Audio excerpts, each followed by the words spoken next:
예, 데살로니가 후서는 세 장으로 이렇게 구별되어 있는데요. 나눌 수가 있는데 오늘 우리가 읽은 3장은 데살로니가 후서의 종결장입니다. 여기서 바울은 재림신앙에 합당한 성도의 삶에 대해 말하고 있는데, 특별히 성도는 이 땅에서 성실과 근면의 삶을 살아가야 할 것을 강조하고 있습니다. 데살로니가 후서는 크게 세 문단으로 나눌 수가 있습니다. 5절까지는 바울의 기도 요청 및 성도들에 대한 신뢰와 세 번째 중보 기도에 대한 기록이고요. 6절로 15절은 성도로서의 규모 있는 삶에 대한 교훈 및 순종치 않는 자들에 대한 훈계를 지시하고 있고, 16절에서 18절은 이중 축도 그리고 친필 문안 인사로 된 종결부를 기록하고 있습니다.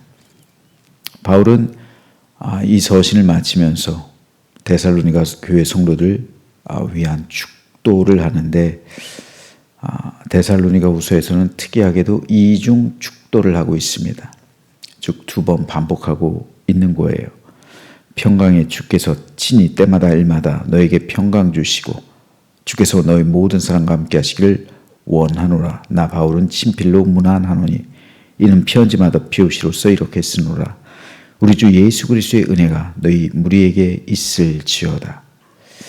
자, 먼저 바울은 16절에서 평강의 주께서 친히 때마다 일마다 너희에게 평강을 주시고 주께서 너희 모든 사람과 함께 하시기를 원한다라며 축복 기도하고 있습니다. 바울의 이 말은 환난 가운데 있던 데살로니가 교회 성도들에게 아주 큰 위로가 되었습니다. 데살로니가 교회는 교회 안에서 바울이 가르치지 않았던 잘못된 재림 신앙으로 인해 바울에게 염려를 끼치고 있었습니다. 하지만 바울이 마지막으로 남기고 있는 축도는 놀랍게도 너희 모든 사람, 이 모든 사람이라는 게 중요해요. 즉 데살로니가 교회는 바울에게 기쁨을 주던 사람만 있었던 게 아니에요. 바울에게 근심을 끼치던 사람도 있었습니다. 그런데 바울은 너희 모든 사람, 즉 바울에게 기쁨을 주는 사람이든 아니면 바울에게 염려를 끼치던 성도든 모두에게 동일하게 축복 기도하고 있습니다. 바울은 평강의 주께서 친히 때마다 일마다 너에게 평강을 주시기를 원하는데 나의 말대로 따르는 사람에게만 주기를 바란다 말하지 않았어요. 비록 바울에게 염려와 걱정을 끼치던 사람들, 그 성도들이 한순간의 실수로 잘못된 교리에 빠지고 교회를 혼란스럽게 했어도 평강의 주님께서 그들과도 함께 하셔서 그들 역시 주님의 평강을 받게 되기를 위해 축복 기도해 주었습니다. 바울은 18절의 두 번째 축도에서도요, 바르게 행하는 성도나 그릇되게 행하는 성도 모두에게 똑같이 축복 기도했어요. 그래서 우리 주 예수 그리스도의 은혜가 너희 무리에게 있을지어다, 너희 모두에게 있을지어다 라며 축도했습니다. 바르게 행하는 성도에게도 하나님의 은혜가 필요합니다. 그릇되게 행동하는 성도에게는 더더욱 하나님의 은혜가 변함없이 필요합니다. 바르게 행하는 성도는 그릇된 길로 빠지지 않기 위해서 하나님의 은혜가 필요하고, 그릇되게 행하는 성도는 잘못된 길에서 빠져나오기 위해 하나님의 은혜가 더더욱 필요하죠. 이것이 바로 하나님의 마음입니다. 잘하였다 칭찬했지만 곧 무너지는 성도가 얼마나 많습니까? 또 바르지 않다 책망했지만 곧 온전해진 성도가 또 얼마나 많습니까? 사람은 그 순간만 보는 경향이 있습니다. 하지만 하나님은 그릇되게 행하는 사람에게도 오래 참으심으로 기다리십니다. 그래서 끝까지 돌이킬 수 있는 기회를 주시는 거예요. 그런데 그 순간 성도들이 그 사람을 향해 손가락질하고 비난하고 책망한다면 그 영혼은 오히려 돌이키기가 더 어려워요. 여러분, 구약의 이스라엘 백성들 보십시오. 제가 우리 가정에서 늘 하는 말이 있어요. 잔소리로 변하는 사람 없다. 그런 것 같아요. 잔소리로 변하는 사람은 없는 것 같아요. 구약의 이스라엘 백성들 같은 경우는 어떻습니까? 선지자들이 그렇게 책망을 했어요. 하나님의 징계를 그렇게나 많이 받았어요. 그들이 변했습니까? 안 변해요. 참 신기한 일이에요. 그토록 하나님께서 선지자들을 많이 보내주시고 하나님의 말씀을 많이 전하셨고 책망도 많이 하셨고 징계도 많이 하셨는데 안 변해요. 그들을 변화시킨 건 예수님의 십자가예요. 성령님의 강림하심입니다. 하나님의 은혜만이 그들을 변화시키는 것이고요. 예수님의 사랑만이 그들에게 새 생명을 주는 겁니다. 하나님의 교회는 십자가로 세워졌어요. 하나님의 은혜로 세워졌고요. 예수 그리스도의 사랑으로 유지되고요.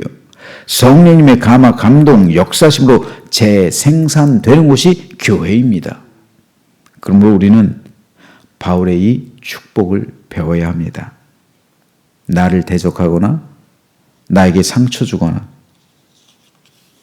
서로 나를 미워하는 사람까지도 축복해 줄 수 있어야 합니다. 예수님의 말씀처럼 너를 사랑하는 사람만 사랑한다면 그게 세상 사람도 그렇게 하지 않냐. 세상 사람도 너 좋아하는 사람, 세상 악한 사람들도 너를 사랑하는 사람 사랑한다.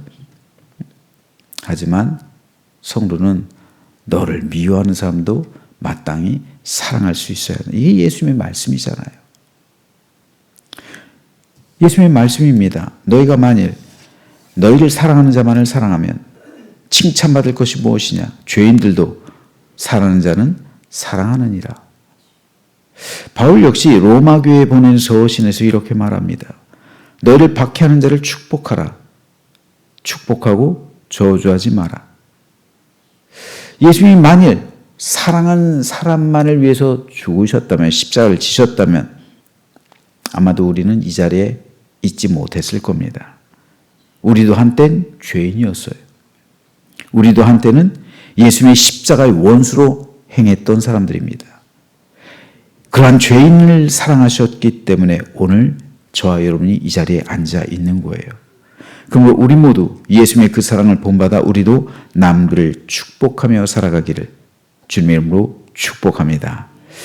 그럴 때 평강의 주께서 친히 때마다 일마다 너에게 평강 주시고 주께서 너희 모든 사람과 함께 하시기를 원하노라 라는 바울의 축도가 우리 삶 속에 그대로 임하게 되는 겁니다.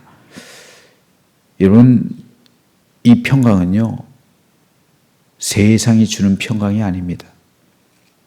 세상이 주는 평강은 생활의 안정을 기반으로 하고 있어요. 따라서 안정된 삶이 깨지거나 불안해지면 평강을 잃어버려요. 이게 세상이 주는 평강이에요. 하지만 예수께서 주시는 평강은 세상이 주는 평강과는 차원이 달라요. 십자가 지시기 전날 밤 주님께서 제자들에게 이렇게 말씀하셨습니다. 평안을 너에게 끼치노니 곧 나의 평안을 너에게 주노라. 내가 너에게 주는 것은 세상이 주는 것과 같지 않다. 내가 너에게 평안을 주는데 이 평안은 세상이 주는 평안이 아니야. 세상이 주는 평안은 세상 것에 기반을 하기 때문에 세상 것이 흔들리면 이 평안이 깨져요. 물질이 모자라면 이 평강이 깨지고요. 내가 누군가에게 미움당하고 억울함당하면 이 평강이 깨지고요. 내게 내 삶의 안정이 흔들리면 이 평강이 깨져요. 하지만 예수님께서 주시는 평강은 하늘과 이어지는 평강입니다. 우리가 예수님을 나의 하나님, 나의 구세주로 영접하는 순간 우리에게는 두 가지 축복이 주어집니다. 첫째는 영원한 천국을 유업으로 상속받습니다. 둘째는 우리 안에 성령께서 임재하십니다. 그 순간 내 안에 천국이 임하는 거예요. 그러므로 우리는 이 땅에서도 죽음 너머에 있는 천국과 이어지는 그 하늘, 그 하늘을 내 심령 가운데 누리며 살아가게 됩니다. 그래서 그 배에서 생수의 강이 흘러나와서 하늘의 평강과 영원한 기쁨과 복락을 이 땅에서도 누리며 살아가게 되는 거예요. 오늘 우리가 부른 찬송가 413장이에요. 찬송가의 욥기로 불립니다.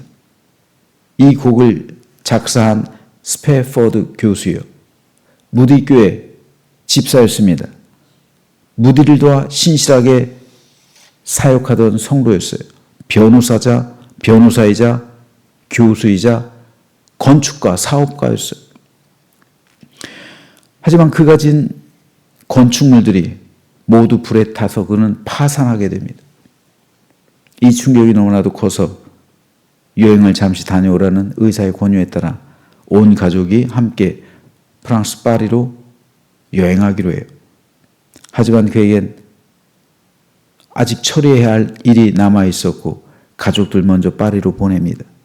그 당시엔 비행기가 없던 시절 1800년대 중후반이에요. 하지만 가족들이 타고 있던 배가 대서양 한복판에서 영국 배와 충돌한, 그래서 침몰하게 되었는데 아내만 극적으로 살아남고 네 딸이 다 바다에 수장돼요. 이 소식을 들은 스패포드는 아내를 보기 위해, 살아남은 아내 보기 위해서 급히 파리로 갑니다. 가는 도중 배 안에서 한밤중에 선장이 불러요. 갔더니 지금 이 배가 지나가는 이곳에 당신의 네 딸이 묻혀 있다는 거예요. 여기가 사고 난 지점이라는 거예요. 야, 이 소식을 들은 그 배, 망망대, 그 딸들이 저 밑에 어딘가 그 시신이 있는 거예요. 이 소식을 접한 스패포드 심정이 어땠을까요? 아무리 하나님을 믿어도. 야, 나도 이 바다에 빠졌으면 이런 마음이 없었을까요? 선실로 돌아온 스패포드는 흐르게 울며 하나님께 통곡을 하며 기도하는 거예요. 왜 안 그렇겠습니까? 근데 그 순간 하나님께서 주신 그 음성, 그것을 기록했는데 그게 찬송가 413장이에요. 1절만 한번 볼게요. 내 평생에 가는 길 순탄하여 늘 잔잔한 강 같은지 큰 풍파로 무섭고 어렵든지 나의 영혼은 늘 편하다. 나의 영혼이 늘 편하대요.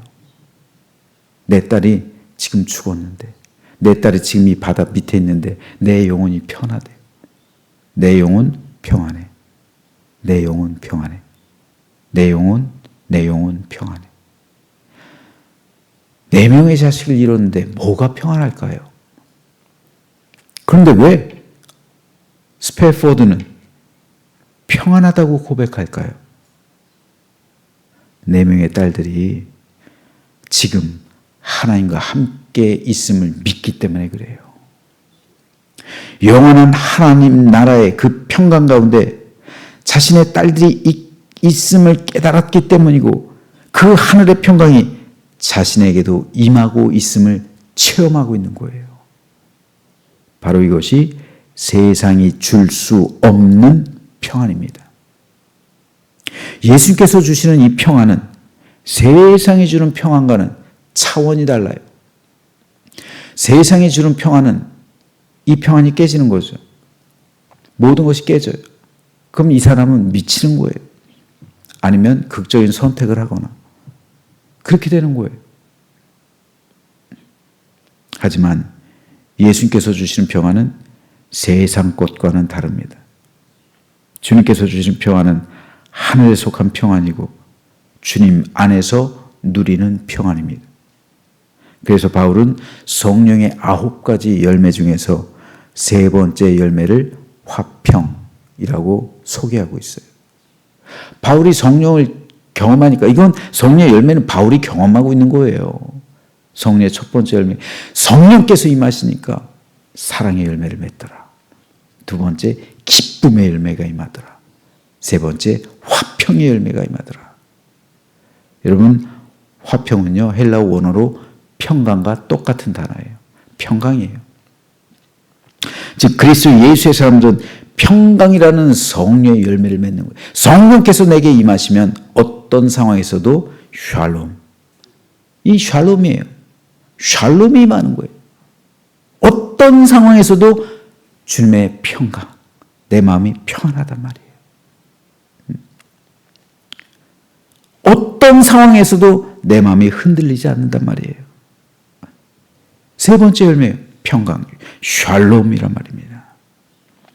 그러므로 그리스도 예수의 사람들은 샬롬이라는 성령의 열매를 오늘도 맺으며 살아갑니다. 그래서 바울은 샬롬의 주께서, 예수님께서 부활하시고 제자들에게 나타나셔서 처음으로 하신 말씀이 샬롬, 그렇죠? 평안할지어다. 샬롬을 말씀하셨어요. 바울은 말합니다. 평강의 주께서, 샬롬의 주께서 친히 일마다, 때마다 일마다 너에게 샬롬을 주시고 주께서 너희 모든 사람과 함께 하시기를 원하노라. 이렇게 축도했던 겁니다. 이 시간 세상이 주는 고통과 역경 가운데 무너진 마음으로 이 자리에 나오신 분이 있습니까? 그렇다면 여러분의 지친 삶에 샬롬의 주께서 때마다 일마다 샬롬 주시고 평강 주시고 여러분과 함께 하시기를 주님의 이름으로 축복합니다. 그래서 내 안에 천국이 임했음을 믿으시면서 오늘 하루도 샬롬의 주께서 여러분과 함께 하셔서 여러분 안에 평강을 주시되 참된 행복과 기쁨, 감사, 축복 넘치는 샬롬의 삶을, 하늘로 이어지는 그 평강의 삶을 누리는 우리 모두가 되시길 주님의 이름으로 축원합니다.